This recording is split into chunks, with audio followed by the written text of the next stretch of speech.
Podríamos con lo del 17 de octubre, que esta semana fue un nuevo 17 de octubre, un nuevo día de la lealtad peronista, y surge la pregunta de... Si en el peronismo existe lealtad. Claro, si en el peronismo existe tal cosa como la lealtad, en su historia y en la actualidad sí se sigue viviendo las 20 verdades peronistas y se siguen... ¿Cuán peronistas son los discursos de los que se dicen peronistas en la actualidad? Sí, a mí me interesa más que si los discursos, que en realidad el discurso es mover la lengua, sí. Es si las ideas originarias del peronismo tienen algún tipo de vigencia o no la tienen. Personalmente creo que no tienen ninguna vigencia. El peronismo surge en un mundo en plena Segunda Guerra Mundial y se transcurrió en la posguerra. Después en la Guerra Fría, y ya pasó la Segunda Guerra Mundial, la Segunda posguerra, la Guerra Fría. Perón vivió una época que ya en un mundo que ya no existe, y sus ideas, si es que tenía alguna, porque se acomodaba bastante a la realidad con objetivos de poder, y le decía a cada uno lo que cada uno quería escuchar, con tal de agarrar la manija. Esa es mi opinión personal. Entonces, me parece que las ideas no tienen ningún tipo de... Ya no tienen ningún tipo de vigencia. Me parece que se ve bastante bien en las pañuelos verdes que van con la remera y hablan de Eva Perón. Eva Perón, o sea, uno tiene imagen y mensaje de una persona. Mientras la imagen y el mensaje sigan yendo juntos, uno puede decir que tiene vigencia las ideas. Cuando eso ya no sucede, ya no lo tienen. Eva Perón era ultracatólica y antifeminista. Y antiaborto. Era ultracatólica. Realmente era una mujer muy católica. Sí. Entonces, que las mujeres que están a favor del aborto utilicen la imagen de alguien que es ultracatólica y antifeminista, quiere decir que el mensaje de Eva Perón, o sea, la imagen sigue estando y el mensaje de Eva Perón ya no tiene ninguna trascendencia. Es marketing para mí. Dejó de ser una referente política para ser un personaje histórico. Pero hoy Eva Perón es un personaje histórico. Hoy decir que sos peronista te da un caudal de votos extra a tu propia imagen. Yo creo que ya no le da ningún caudal de votos a nadie. No sé si lo da o no, pero lo hacen con esa intención. O sea, lo hacen para traccionar un cierto caudal de votantes, que es el peronista, que hoy ya cree que es peronista, pero habría que ver cosas que no son son peronismo. Porque hay gente que dice que el kirchnerismo son una forma del peronismo y el kirchnerismo de peronismo no tiene nada. No, pero la gente que los vota diciendo soy peronista cree votar peronismo. Estoy de acuerdo con vos de que no lo es. Habría que ver a qué llamas el peronista. O sea, si es una persona que no, ¿qué ideología tenés? Dice soy peronista. Yo creo que hay una vigencia. Está bien, y le preguntás qué es el peronismo y no tiene la menor idea. No, puede ser. Hubo peronistas que eran peronistas por adhesión a Perón y Evita. Yo conocí a los últimos. Sí. Trabajando en fábrica, yo conocí a los últimos. En la década del 90, esa gente ya murió toda. Murió toda esa gente. Ya no quedaron gente que te defienden a Perón porque sí. ¿Entendés? Y el que defiende a Perón, o sea, estamos hablando de gente que fue contemporánea de Perón. El caso mío, yo era chico, pero yo viví durante el último gobierno peronista, de Perón. ¿Entendés? Entonces, hay gente que fue contemporánea y hoy pibes nacidos este siglo que hablan del peronismo y habla de Perón y no tienen la menor idea de lo que están hablando. Pero ahí vos tenés, si bien las ideas originarias tal vez son vapuleadas constantemente hasta por los propios peronistas, en un punto la victoria del peronismo, la vigencia del peronismo, está en que esa frase de Perón de todos somos peronistas aunque no lo reconozcan, terminó siendo un poco parte de la realidad. O sea, hoy tenés peronistas en todo el arco político. De extrema izquierda a extrema derecha tenés peronistas o personas que pasaron por el peronismo. Si vos tenés peronistas y vos tenés una vinculación, o que dicen ser peronistas. Y vos tenés una vinculación cultural de la sociedad con el peronismo muy fuerte, ya sea a favor o en contra. Entonces la vigencia del peronismo, nosotros estamos hablando de cuán vigente es el peronismo. El peronismo realmente murió con Perón. Después no hubo nada más, no existió nada más porque era lo que se decía Perón y nada más. Yo creo que el debate es más que nada si lo que decía Perón está en alguna de las ideas actuales. O sea, la ideología peronista de Perón. Y fue prostituido, ya no existe. No existe. El justicialismo no existe. El justicialismo ahora es socialismo. Porque lo que copó al justicialismo es el socialismo. Y el peronismo todos no los ideales. Pero no lo plantea en los mismos matices y en las mismas formas en las que lo hace el socialismo. El socialismo va directamente contra el capital. Y eso es lo que empezó a hacer el kirchnerismo. Yo creo que no es el socialismo. El socialismo el peronismo no se ha convertido en socialista ni tiene nada que se le parezca al socialismo. Nada. En el siglo XXI lo que ha sucedido es que el sueño del Partido Comunista, que no es un partido de ideología comunista, el Partido Comunista es un partido de nombre. El Partido Comunista logró la intrusión que intentó en los años 60-70 y Perón lo sacó cagando. ¿Entendés? No estando Perón, el Partido Comunista, por medio del kirchnerismo, logró, sobre todo el kirchnerismo post-Kirchner. Es que, el kirchnerismo de Máximo Kirchner. Claro. Para mí, y esto es una opinión personal, pero para mí, la Cámpora en realidad es un nombre de fantasía tras el cual está oculto la Federación Juvenil Comunista. Y hago una aclaración con respecto al comunismo porque la gente cree que el comunismo es ideología. Desde que Stalin se hace cargo del Partido Comunista Ruso a finales de la década del 20, principio del 30 del siglo pasado, el Partido Comunista dejó de tener ideología. Pasó a ser una estructura de poder, política de poder y económica. Y por eso vos vas a ver que en realidad tenés gente del Partido Comunista o del kirchnerismo, que para mí es el Partido Comunista, ¿entendés? Que tiene relaciones que no tienen nada que ver. O sea, son todos multimillonarios, el PC tiene empresas, ¿entendés? Los comunistas dirigen empresas. O sea, no son comunistas. No me acuerdo ahora el nombre que se encargaba del tema de las vacunas acá, no me acuerdo cómo se llama ahora la persona, pero que plantea... Sigman. Yo soy un comunista que se hizo millonario y le dieron el tema de las vacunas. Y cuando vos te pones a estudiar el tema de cómo es, bueno, son las empresas que eran del PC. Sí. Emilio, es el mismo Partido Comunista que está...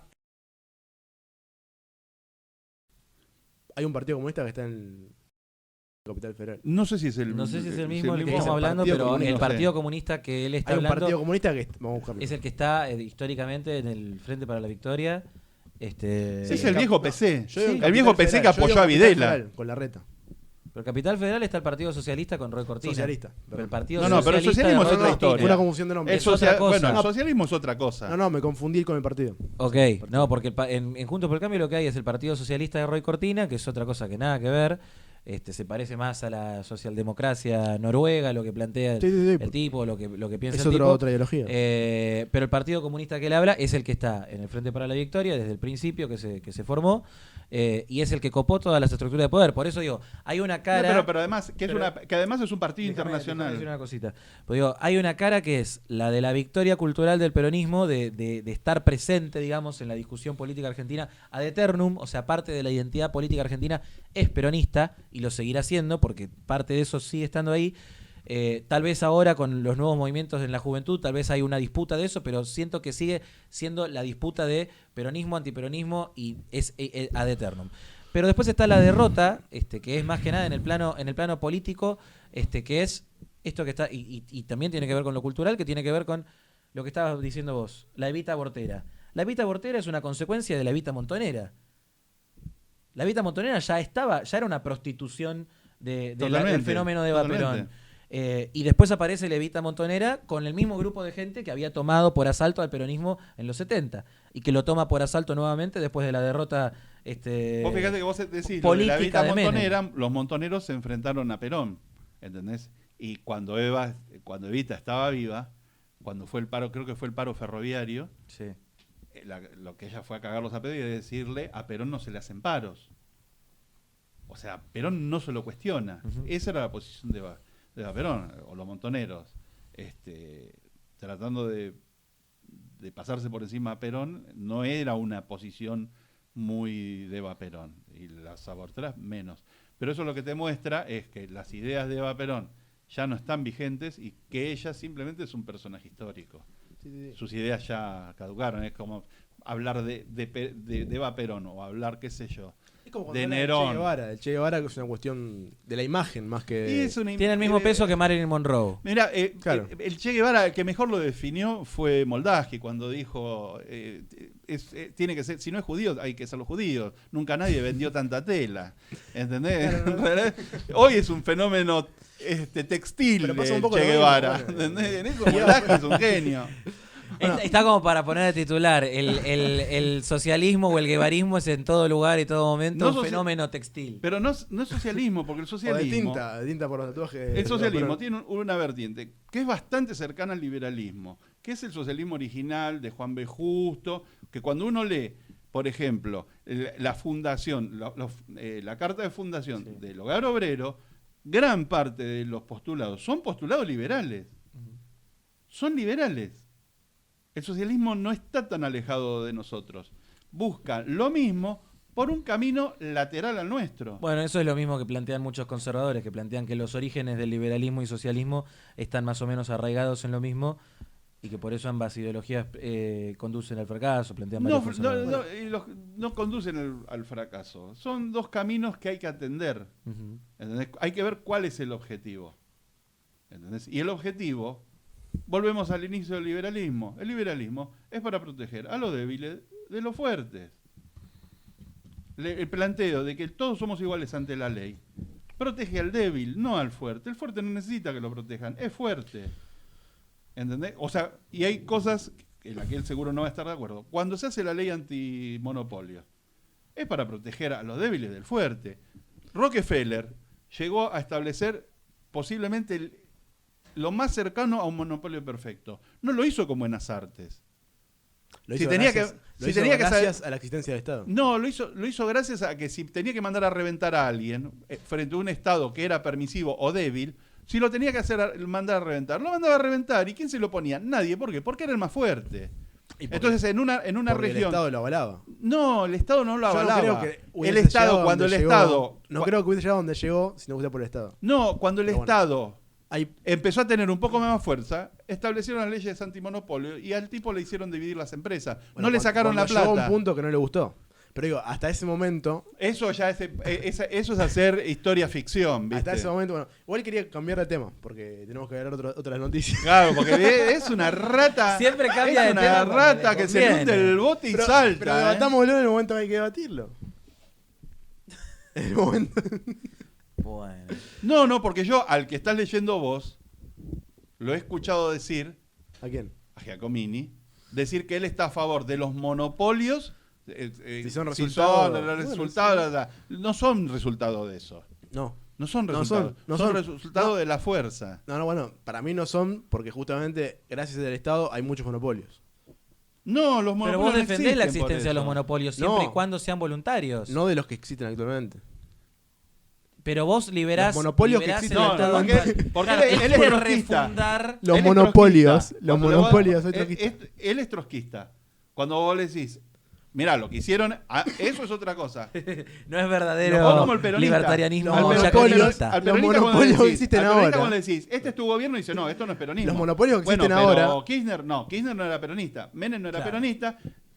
Cafiero no era peronista. De repente nadie es peronista. Isabelita no era peronista y Perón no era peronista. Los monopolios que existen actualmente son monopolios que están dados gracias a que el Estado les permitió hacer monopolios. O les hizo favores para que la competencia no pueda competirles. Los monopolios que existen ahora existen, ¿entendés? Porque se viola el principio de igualdad ante la ley. Sí, estoy de acuerdo con eso. Y uno de los que vos la viola. ¿Quién es el que permite que la violen? La ley. No, la ley no permite que se viole. Los propios que crean la ley son los que permiten, son flexibles con ellos. Los que administran. No, la ley dice que somos todos iguales. Después los que administran hacen que las cosas no sean iguales. Los que hacen la ley, dije, por eso, los que hacen la ley.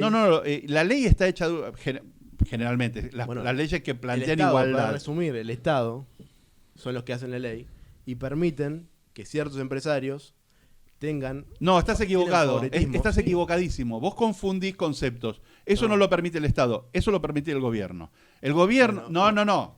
Tenemos que definir. El Estado es el conjunto, el Estado es el conjunto de instituciones. Y el gobierno son las personas que ejercen el poder del Estado en un momento determinado. Los que hacen las cagadas son las personas, no el Estado. Las personas que controlan ese Estado... Eso es otra cosa. Esos son los políticos. El gobierno permite a ciertos empresarios, amigos, tener ciertos beneficios fiscales, ciertos beneficios ante la ley, como dijiste vos. Sí. Y gracias a eso es que se forman los monopolios. Hubo un caso... Yo de esos monopolios no estoy a favor. Hubo un caso... Estoy a favor de los monopolios que se formarían en un mercado libre sin esa intervención del Estado. Por eso, que se formarían en el mundo de Alicia. Está bien, ¿entendés? No diga que yo defiendo los monopolios que existen actualmente, como el de Rockefeller, porque no lo defiendo. No, lo que te lo habrá dicho él. Bueno, yo lo que te digo es, vos lo que planteas, y no sé si vos defendés a Cavallo y defendés el menemismo, pero sí lo hace Milei, ¿entendés? En ese momento se dio ese tipo de capitalismo de amigos. Pero yo no lo defiendo eso. Yo no te estoy diciendo a vos, te dije, bien, no sé si vos lo defendés. Él seguro que sí porque defiende a Milei. Justamente. Ahora están hablando de Cavallo como si fuera un héroe. Justamente. No, entrá. ¿Puedo meter, hablando de Milei? Me sirve un montón. Hablando de Milei, que ahora dijo, hace unos días, que en su gobierno o en su supuesto gobierno no habría ESI. ¿Qué opinan de eso? ¿Por qué cambias los temas cada vez que te sentís acorralado? Sí, o sea, estábamos hablando de una cosa y de repente... Bueno, justo dijo Milei y quería decir algo Milei. No, pero Milei para hablar el tema de los años 90. Ya te dije que no estoy de acuerdo con eso, pero para pasar de tema. O sea, bueno, pero no, a ver, no estamos hablando solamente con vos, que participe fue Valeria. una renovación que no fue perfecta la de los 90, pero es una renovación, fue una renovación política en sí, que sacudió tanto el peronismo como al resto de la política argentina. O sea que hay una que parte... tiene consecuencias, que tuvo consecuencias políticas post-Cavallo, y dentro de la gestión Cavallo. ¿Vos estás a favor de las privatizaciones?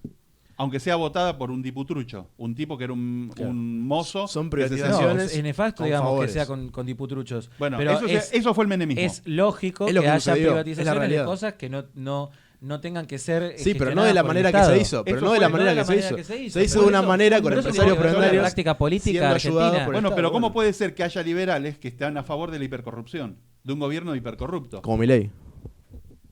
No me parece. Nosotros, hay una diferencia entre la gestión económica. No, eso va junto. Es el mismo gobierno. Ahí va el tugo. Hay un problema. Nosotros en el liberalismo tenemos un serio problema y es que tenemos demasiados economistas que creen que el liberalismo es economía. Y el liberalismo no es economía. Bueno, el liberalismo es política. Sí. Y la economía es una parte que es consecuencia de esa política. Entonces tiene una visión de que privatizó, listo, perfecto. ¿Cómo lo hizo?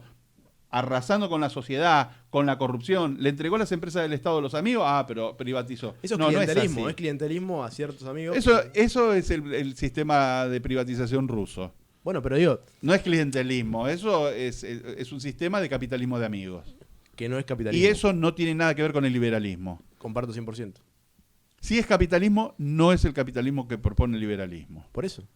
Bueno, es un capitalismo... Capitalismo ha habido muchas formas de capitalismo. No es libertad de mercado total. Ahí se estamos metiéndonos en el debate que veníamos diciendo que... Le tocaron a Milei y ya no le gustó. Sí. Hablemos... No tiene que ver con eso, pero digo... Bueno, pero permitámosle hablar de Milei. Hablemos de Milei y después vamos al debate. Que estamos hablando, que después lo vamos a llevar adelante, que tiene que ver con qué es el liberalismo y demás. Es lo que estamos... porque lo estamos tocando en todo momento en los temas de actualidad. Pero pasemos al siguiente tema, que es hablando de Milei justamente, lo que dijo hace poco. ¿Cómo te gusta rajar de los temas? Pero ahora está rajando él, Yo no estaba rajando, yo estaba conversando sobre eso mismo. Pero ahora me hiciste perder el hilo. Bueno, entonces volvamos al mundo ideal tuyo.